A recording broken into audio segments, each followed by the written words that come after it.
લૂંટ્યા છે। આજે ખેડૂતોને લૂંટ્યા સિવાય ભારતીય જનતા પાર્ટી અત્યાર સુધી કંઈ કર્યું નથી। ત્યારે આવા સમયે આમ આદમી પાર્ટી જેવી એક પાર્ટી આવે છે અને જે ખેડૂતોનો અવાજ બને છે। ખેડૂતો જે કરદાના નામે લૂંટાતા હતા ત્યારે ખેડૂતો સામે અને ખેડૂતો માટે આજે લડવાનું કામ કોઈએ કર્યું હોય તો એ આમ આદમી પાર્ટી હતી। આમ આદમી પાર્ટી ખેડૂતો માટે લડી અને અંતે ભારતીય જનતા પાર્ટી એવો પરિપત્ર બહાર પાડવો પડ્યો કે આજે કરદો બંધ કરવામાં આવે।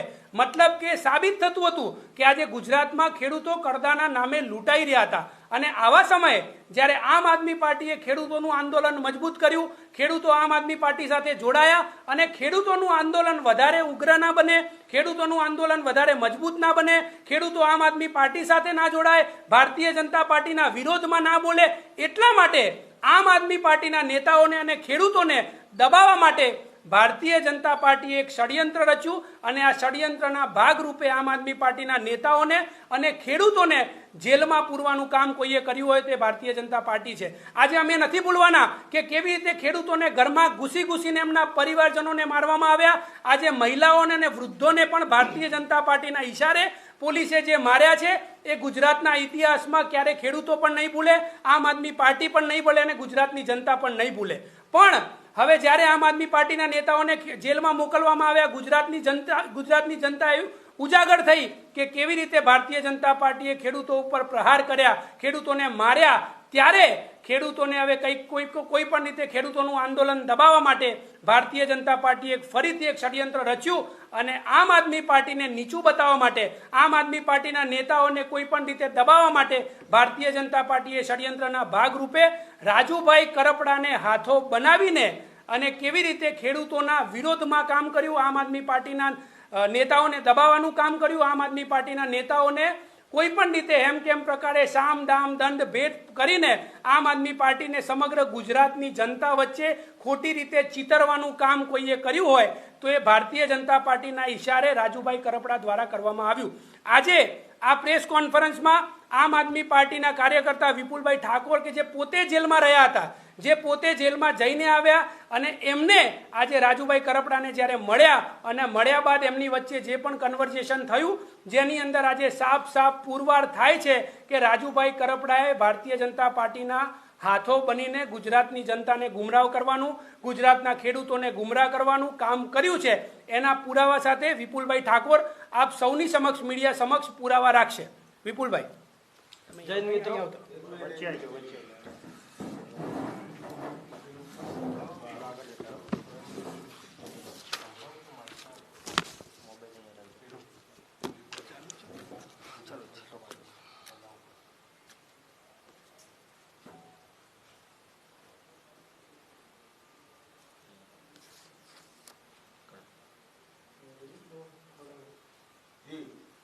જૈન મિત્રો નમસ્કાર। હું પાટણ જિલ્લા પ્રમુખ કિસાન સેલ વિપુલ ઠાકોર। તો હું આપની સમક્ષ એ વસ્તુ રજૂ કરવા માટે આવ્યો છું કે જે રાજુ કરપડાને જોઈ અને હું આમ આદમી પાર્ટીમાં જોડાયો હતો, જે રાજુ કરપડા સિંહની જેમ ડણક કરી અને આખા ગુજરાતમાં ખેડૂતો માટે બોલતા હતા, લડતા હતા, અમે જેને હીરો માનતા હતા, એ સિંહને આજે ભારતીય જનતા પાર્ટીએ ખોટા કેસોમાં અને એમના જે જૂના કેસો હતા એની ધમકી આપી અને ભારતીય જનતા પાર્ટીમાં જોડવાનું નક્કી કર્યું છે। બહાર જે રાજુભાઈ 2 દિવસથી સુફિયાણી વાતો કરી રહ્યા છે કે મારે ભારતીય જનતા પાર્ટીમાં જવાની હાલ કોઈ ગણતરી નથી, પરંતુ એ પહેલાથી જ નક્કી થઈ ગયું છે। હર્ષભાઈ સંઘવી, અમિતભાઈ શાહ, આવું એમના મુખેથી મારી જોડે સ્પષ્ટ, હું પાછળ ગાડીમાં બેઠો છું, રાજુભાઈ આગળ બેઠા છે, સ્પષ્ટ એમના મોઢેથી બોલી રહ્યા છે કે એમના દ્વારા બાંયધરી ધરી દેવામાં આવી છે, ત્યાંથી હર્ષભાઈને કહેવામાં આવ્યું છે આપણી ટીમની સમગ્ર જવાબદારી લીધેલી છે, આપણે સૌએ ત્યાં જવાનું છે અને થોડા સમય પછી જવાનું છે। આવા સંપૂર્ણ રેકોર્ડિંગ આપ સમક્ષ રજૂ કરવાના છે અને 2 દિવસથી જે આક્ષેપો મૂકવામાં આવી રહ્યા છે કે આમ આદમી પાર્ટી ફલાણા લીડર, ફલાણા નેતા, આમના ત્રાસથી જઉં છું, આવું છે તેવું છે, તો એ પણ રાજુભાઈ પોતે કબૂલ કરી રહ્યા છે કે મારે આ કેસ હતો, એ કેસના કારણે કાં તો 5 વર્ષ જેલમાં રહી તો પણ ભવિષ્ય પૂરું થતું હતું અને બહાર રહેવાથી ભવિષ્ય પાછું ઉગી નીકળીશ, મતલબમાં મારું ભવિષ્ય ખતમ નહીં થાય। આવી બધી જે વાતો એ આપના સમક્ષ આજે રજૂ કરવાનો છું। પહેલું રેકોર્ડિંગ મિત્રો સાંભળજો કે જે હર્ષભાઈ સંઘવી અને અમિતભાઈની વાત થઈ છે તે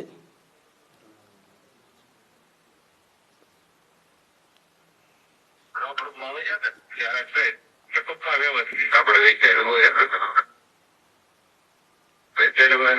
વ્યવસ્થિત અમિતભાઈ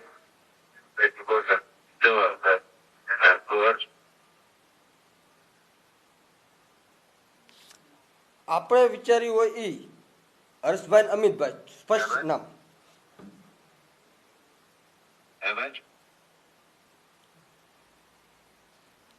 નેટવર્ક જતું રહેશે.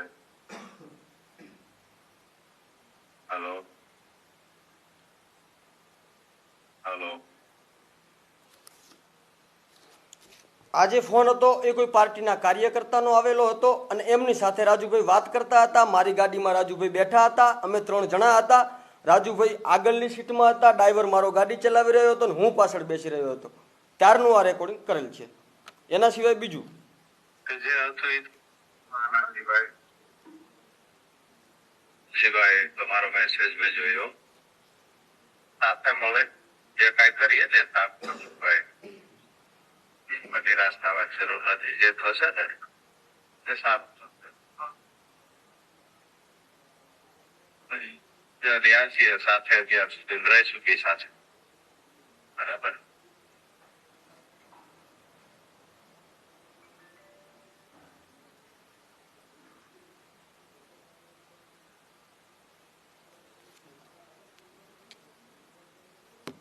વાંધો ને પણ કઈક નિર્ણય જે લેશો ક્યાંય હારે તો હતો ને કે રાજુભાઈ ની ભેગા ઉભા છે.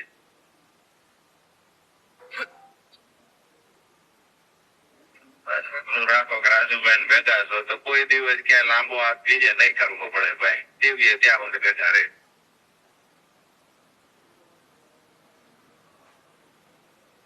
કોઈથી નહીં કરવો પડે ભાઈ. એથી હવાયું થશે. એથી હવાઈ થશે. એમાં એવું થતું નથી ભાઈ. તો બધી ચર્ચાઓ નીચે થઈ શકે. આજે બધા ફાયદા થશે પણ શાંતિ તો ઉત્સાહ સાથે કે વ્યક્તિ કર્યું છે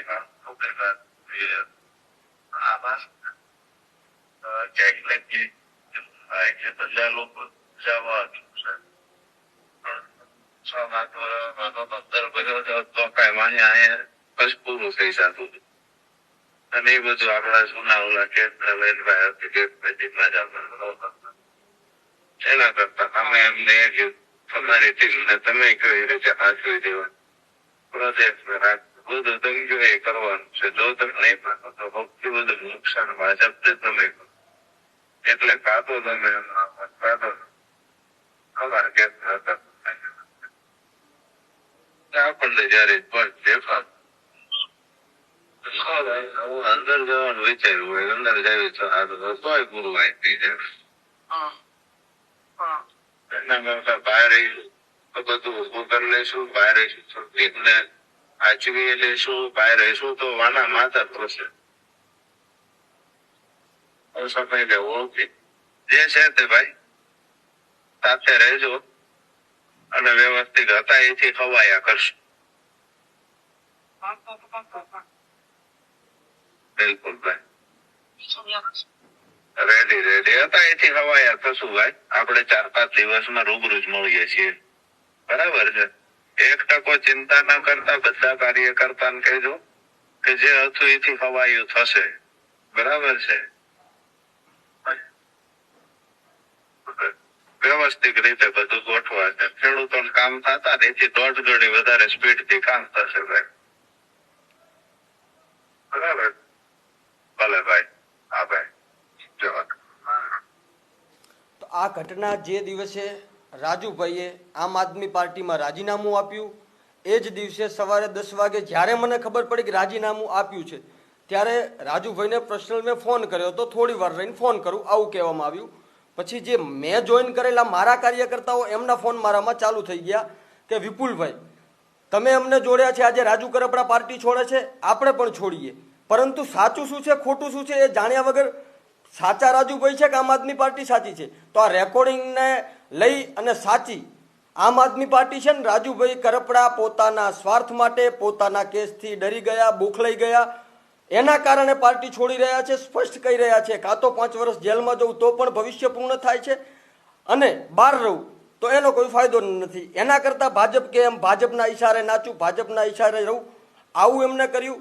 એના કારણે અમારે આ રેકોર્ડિંગ કરવું પડ્યું. અને આપની સમક્ષ સાચું કોણ છે ને ખોટું કોણ છે એ સમગ્ર ગુજરાતના ખેડૂતો સમક્ષ મૂકવું પડ્યું. અને આમ આદમી પાર્ટીના નીડર કાર્યકર્તાઓની સમક્ષ આજે આ પુરાવા મૂકવા પડ્યા છે. જય હિન્દ. બોલો ભાઈ. કોઈ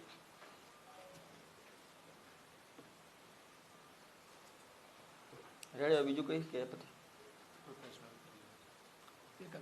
પ્રશ્ન છે કઈ?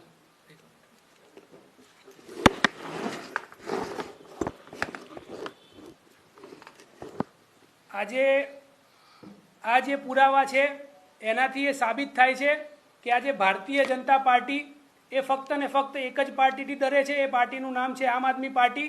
કેમ કે આમ આદમી પાર્ટીના યોદ્ધાઓ ખરેખર ખેડૂતો માટે લડતા હતા. આ એ જ યોદ્ધાઓ છે કે જેમને દિવાળીના સમયે પણ પોતાના પરિવાર સાથે ના રહીને જેલમાં રહેવાનું પસંદ કર્યું હતું. કેમ કે આ યોદ્ધાઓ ખરેખર ખેડૂતો માટે લડતા હતા. ખેડૂતો કરોડોના રૂપિયા કરદાના નામે ખેડૂતો પાસેથી લૂંટાઈ રહ્યા હતા. ત્યારે ખેડૂતો લૂંટાઈ રહ્યા હતા ત્યારે કોઈ પાર્ટી આગળ ના આવી. ત્યારે આમ આદમી પાર્ટી આવી અને આમ આદમી પાર્ટીએ ખેડૂતોનો અવાજ ઉપાડ્યો, ખેડૂતોનો અવાજ બન્યા. અને આ પુરાવા સાથે એ આજે સાબિત થાય છે કે ખરેખર આમ આદમી પાર્ટી એ છે જે ખેડૂતો માટે લડે છે, ખેડૂતોનો અવાજ બને છે. અને આ લડાઈ અહીંયા રોકાઈ નથી, અહીંયાથી શરૂ થઈ છે. આમ આદમી પાર્ટીએ પોતાનું ખેડૂતો માટેનું જે આગામી જે રણનીતિ છે એ પણ જાહેર કરી છે. આજે પણ આમ આદમી પાર્ટીએ જે છે ગવર્નરને મળવા ગયા હતા. ગવર્નરને 5 વાર ચિઠ્ઠી લખ્યા છતાં ગવર્નર આમ આદમી પાર્ટીના નેતાઓને મળવા માંગતા નથી. કેમ કે આમ આદમી પાર્ટી એક રાષ્ટ્રીય પાર્ટી છે, તેમ છતાં આજે રાષ્ટ્રીય પાર્ટીને મળવાનો પણ ટાઈમ ગવર્નર પાસે નથી. પરંતુ જો ભારતીય જનતા પાર્ટીના કોઈ કાર્યકર્તાને ફોટો પડાવવો હોય, કોઈ કાર્યકર્તાને મળવું હોય તો ભારતીય જનતા પાર્ટીના તમામ નેતાઓ, ગવર્નર સહિત સમગ્ર લોકો હાજર થાય છે. પરંતુ આજે આમ આદમી પાર્ટી ફરીથી ગવર્નર સમક્ષ જઈ હતી અને 6ઠ્ઠી વાર આમ આદમી પાર્ટીએ રજૂઆત કરી હતી કે ખેડૂતોના મુદ્દે આમ આદમી પાર્ટીએ તમને મળવું છે. ત્યારે આજે આમ આદમી પાર્ટી આ મીડિયાના માધ્યમથી રજૂઆત કરે છે, સમગ્ર ગુજરાતની જનતાને અને ખેડૂતોને પણ કહે છે કે આજે ખેડૂતો માટે લડવા માટે આમ આદમી પાર્ટીના નેતાઓને હજી પણ જેટલી વાર જેલમાં જવું પડે તો અમે જેલમાં જવા તૈયાર છીએ. પરંતુ અમે ડરવાના નથી, ઝૂકવાના નથી અને લડવાના છીએ. આ જ આમ આદમી પાર્ટીને ખતમ કરવા માટે ભારતીય જનતા પાર્ટીના નેતાઓ હાથ ધોઈને આમ આદમી પાર્ટીના નેતાઓ પાછળ પડ્યા છે. કેમ કે આ એ જ પાર્ટી છે કે જે પાર્ટીને તોડી શકાતી નથી. આ એ જ પાર્ટી છે કે જેના માટે તમામ ભારતીય જનતા પાર્ટીના નેતાઓ એવું કહેતા હતા કે ગુજરાતમાં ત્રીજી પાર્ટી ચાલતી નથી. પરંતુ મારે કહેવું છે કે 2022ની ચૂંટણી બાદ સતત આમ આદમી પાર્ટી ગુજરાતના ખેડૂતોના પ્રશ્નો, યુવાનોના પ્રશ્નો, મહિલાઓના પ્રશ્નો, રોજગારના પ્રશ્નો, તમામ પ્રશ્ને આમ આદમી પાર્ટી લડી છે. આમ આદમી પાર્ટીનું સંગઠન દિવસે ને દિવસે મોટું થઈ રહ્યું છે અને આગામી ચૂંટણીઓમાં પણ આમ આદમી પાર્ટી આટલી જ મજબૂતાઈથી ખેડૂતોનો અવાજ બનશે, યુવાનોનો અવાજ બનશે. અને આ ભારતીય જનતા પાર્ટીને ગુજરાતની અંદરથી તગેડવાનું કોઈ કામ કરશે તો એ આમ આદમી પાર્ટી જ હશે. જય જય ગરવી ગુજરાત, જય હિન્દ.